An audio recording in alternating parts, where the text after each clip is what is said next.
Hello students, आज हम class 12th का चैप्टर नंबर 9 अवकल समीकरण पर बात करेंगे। अवकल समीकरण किसे कहते हैं, क्या होता है, इसमें कैसे क्वेश्चंस बनेंगे, आज हम इंट्रो क्लास पर बात करेंगे। अगर हमारा वीडियो आपको पसंद आए तो लाइक सब्सक्राइब जरूर करिए। जैसे देखिए, कहता है अवकल समीकरण किसे कहते हैं। चैप्टर का नाम है अवकल समीकरण। इसके लिए तुमको अवकलन और समाकलन दोनों का एप्लीकेशन आना चाहिए। जैसा कि हम मानते हैं कि पिछले लेक्चर में हमने अवकलन और समाकलन के बारे में पढ़ा चुके हैं, तो आप नेक्स्ट वीडियो में देख सकते हैं। तो देखिए, कहता है अवकल समीकरण किसे कहते हैं। तो देखिए, अवकल समीकरण ज्ञात करने के लिए इसमें हमको सबसे पहले जानना होगा स्वतंत्र चर और परतंत्र चर क्या होते हैं। तो वही डेफिनेशन लिखी है, ऐसे समीकरण जिनमें एक स्वतंत्र चर और दूसरा क्या होता है, परतंत्र चर के साथ साथ जो होता है परतंत्र चर का स्वतंत्र चर के सापेक्ष क्या होता है, अवकल गुणांक भी उसमें विद्यमान होता है। जैसे हम मान लें कि ये क्या है, अपना स्वतंत्र चर है। क्या है ये? स्वतंत्र चर।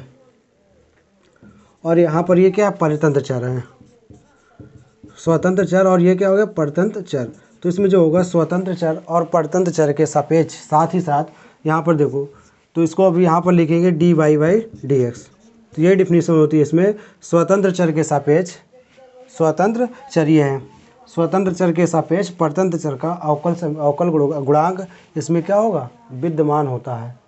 तो जैसे यहाँ पर स्वतंत्र चर हो गए तो वही इसकी डिफिनीशन हो गई। कोई पूछेगा अवकल समीकरण किसे कहते हैं, तो बता सकते हो कि ऐसा फलन जिसमें या ऐसा समीकरण जिसमें स्वतंत्र चर और परतंत्र चर दोनों विद्यमान होते हैं, लेकिन साथ ही साथ उसमें स्वतंत्र चर के सापेक्ष या फिर परतंत्र चर के सापेक्ष स्वतंत्र चर का अवकल गुणांक जरूर इसमें विद्यमान होगा, तब ऐसे फलनों को अवकल समीकरण कहते हैं। जैसे dy by D x of 3x + 2।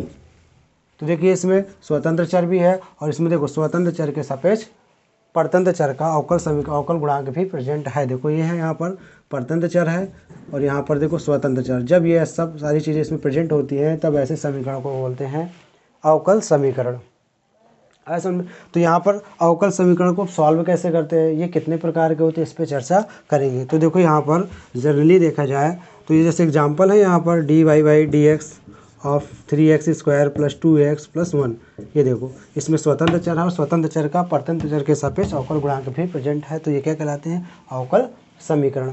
अब हम इसकी बात करें, इसके टाइप कितने होते हैं, कितने प्रकार का होता है। तो देखिए, अवकल समीकरण इसमें जनरली 2 टाइप्स का होता है। कितने टाइप्स? 2 टाइप का। इसके जो प्रकार होंगे, किसके प्रकार, अवकल समीकरण के, अवकल समीकरण के प्रकार, अवकल समीकरण के क्या प्रकार। ये कितने प्रकार के होते हैं, 2 प्रकार के। एक तो सरल अवकल समीकरण, क्या होता है, सरल अवकल समीकरण। और एक क्या होता है दूसरा, आंशिक अवकल समीकरण। क्या होता है, आंशिक अवकल समीकरण। क्या होता है, आंशिक अवकल समीकरण। अब इनको जानेंगे। ये जनरली मुख्यतः 2 प्रकार के होते हैं, बताया नहीं, जो मुख्यतः ये 2 टाइप्स के ही होते हैं, 2 टाइप्स के होते हैं। एक तो सरल अवकल समीकरण, एक दूसरा क्या होता है, आंशिक अवकल समीकरण। तो कोई पूछेगा सरल अवकल समीकरण किसे कहते हैं, तो ऐसा अवकल समीकरण जिसमें केवल एक स्वतंत्र चर प्रेजेंट होगा। क्या होगा, सरल अवकल समीकरण। क्या होता है, सरल अवकल समीकरण। तो इसको बता सकते हो, ऐसा समीकरण जिसमें केवल क्या होगा, एक स्वतंत्र चर प्रेजेंट होगा, अवकल समीकरण क्या कहलाता है, सरल अवकल समीकरण। जैसे dy by D x = 3x + 2। देखो, एक ही स्वतंत्र चर इसमें प्रेजेंट है, एक ही स्वतंत्र चर, ये तो रहेगा ही नहीं, तो अवकल समीकरण क्यों कहलाएगा। स्वतंत्र चर के सापेक्ष परतंत्र चर तो उसमें प्रेजेंट होगा ही, लेकिन साथ ही साथ इसमें एक ही स्वतंत्र चर होगा केवल। तो इस प्रकार के अवकल समीकरण क्या कहलाते हैं, सरल अवकल समीकरण। अब देखो, दूसरा क्या होता है, आंशिक अवकल समीकरण। क्या होता है, आंशिक अवकल समीकरण।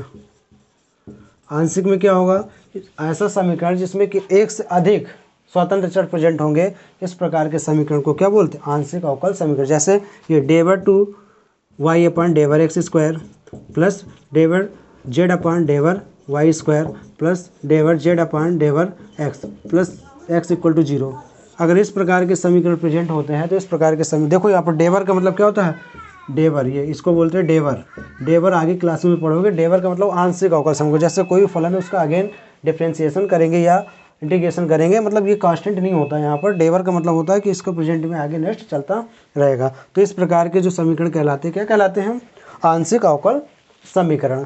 तो जनरली हमारे पेपर में ये आएंगे सिंपल वाले, वैसे आ भी सकते हैं, तो कुछ पॉइंट पे इसमें डाउट क्लियर कर देंगे, तो मतलब कुछ नहीं, अगेन इसका डिफ्रेंशिएशन करते रहेंगे, अवकल समीकरण फाइंड करेंगे।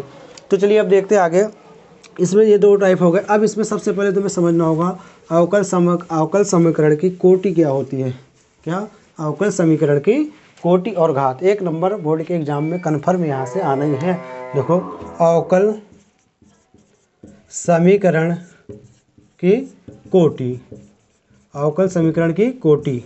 तो कोटि क्या होती है? जैसे कोई भी अवकल समीकरण प्रेजेंट होगा, उसमें जो उच्चतम अवकल समीकरण होगा, जो क्या होगा? उच्चतम अवकल समीकरण, उसकी जो, जैसे कोई भी समीकरण मान लीजिए ये है d3/dx³ plus d2y/dx2 plus dy/dx, ऐसे प्रेजेंट है। तो हम इसको समझ सकते हैं नॉर्मल सी परिभाषा, नॉर्मल सी डिफिनीसन, नॉर्मल शब्दों में, कि जैसे कोई समीकरण हमें दिए है अवकल समीकरण, इसमें जो देखेंगे मैक्सिमम बार डिफ्रेंशिएशन कहाँ पर है, जितने बार सबसे अधिकतम बार जो अवकलन होता है वो उसकी क्या कहलाती है? कोटि कहलाती है। जैसे इसमें देखो 3 बार है, इसमें 2 बार है, इसमें 1 बार है। तो इसमें सर्वाधिक बार जो अवकलन होगा, सर्वाधिक बार अवकलन, सर्वाधिक अवकल गुणांक जो होगा, अवकल गुणांक, जो सर्वाधिक अवकल गुणांक होगा वो उसकी क्या कहलाती है? कोटि। जैसे देखो इसमें सर्वाधिक 3 बार अवकलन है, इसमें 2 बार है, इसमें 1 बार, तो जो मैक्सिमम बार अवकलन होगा वो उसकी क्या कहलाती है? कोटि। अगर कोई पूछेगा अवकल समीकरण की घात, अवकल समीकरण की घात, तो घात भी देखो हमने बताया यहाँ पर कि कोटि क्या होती है? जो भी समीकरण अवकल समीकरण होगा उसकी जो मैक्सिमम घात होगी, सर्वाधिक अवकल गुणांक वाला जितने बार अवकल गुणांक होगा वो उसकी कोटि कहलाती है। और उसकी जो पावर होती है, जो सर्वाधिक अवकल गुणांक होगा उसके ऊपर जो क्या लगी होगी? पावर लगी होगी, वो उसकी क्या कहलाती है? घात कहलाती है। जैसे इसमें मान लो ये है d3y/dx3, ऐसे इसमें पावर 2 लगी है, d2 ऐसे लगा है, और ये 0 है मान लीजिए। तो देखो इसमें मैक्सिमम 3 बार है अवकलन, सर्वाधिक बार जो अवकलन होगा उसके ऊपर से देखो क्या लगा है? पावर कितनी है इसकी? 2। तो वो सब क्या कहलाती है? अवकल समीकरण की घात कहलाती है। यहाँ पर घात 2।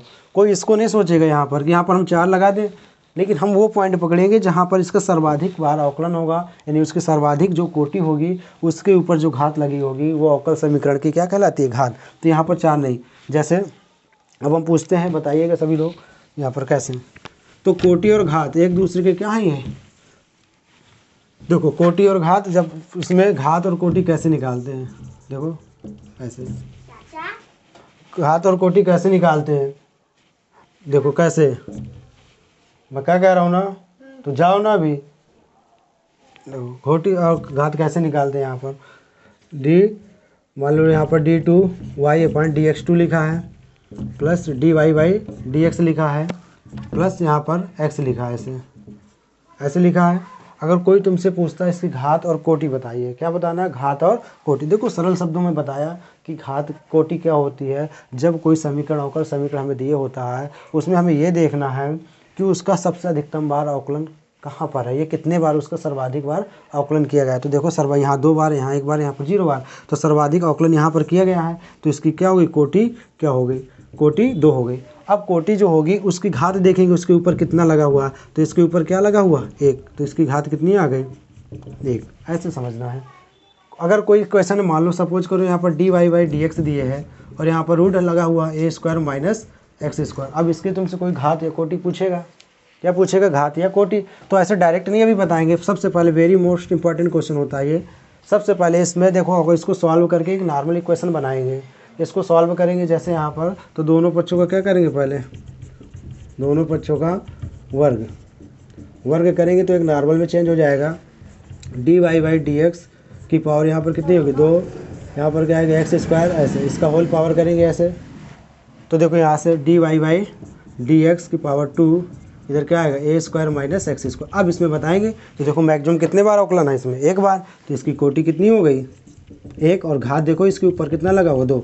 देखो यहाँ कोटि 1 और घात 2। लेकिन यहाँ से अगर कोई डायरेक्ट बताएगा तो उसका गलत हो जाएगा, क्योंकि यहाँ से देखिए इसमें 1 ही घात 1 कोटि होगी, लेकिन इसको पहले हम उस फॉर्मेट में बनाएंगे, अवकल समीकरण के फॉर्मेट में बनाएंगे, फिर उसकी कोटि और घात आसानी से बता देते हैं। तो जैसा कि हम समझ रहे होंगे सब लोगों को, आज इतना ही रखेंगे। पहले लेक्चर में घात और कोटि क्या होती है, अवकल समीकरण क्या होता है, इसको कैसे प्रेजेंट करते हैं, कोई पूछता है या कैसे, इसकी 1 नंबर कन्फर्म है यहाँ से, 1 नंबर का एक ऑब्जेक्टिव क्वेश्चन आना है। ये तो घात पूछेगा या फिर कोटि पूछेगा तो आसानी से अपना इसको बता देना है। ठीक, जैसा कि आप सभी को समझ में आ गया होगा। अगर समझ में आ रहा हो तो आप लाइक और ज़रूर सब्सक्राइब कर दीजिए, जिससे हम नेक्स्ट वीडियो इसके टाइप, रैखिक अवकल समीकरण क्या होता है और समघातीय अवकल समीकरण क्या होता है, इसके टाइप पर अगले वीडियो पे, नेक्स्ट वीडियो पे हम चर्चा करेंगे। धन्यवाद।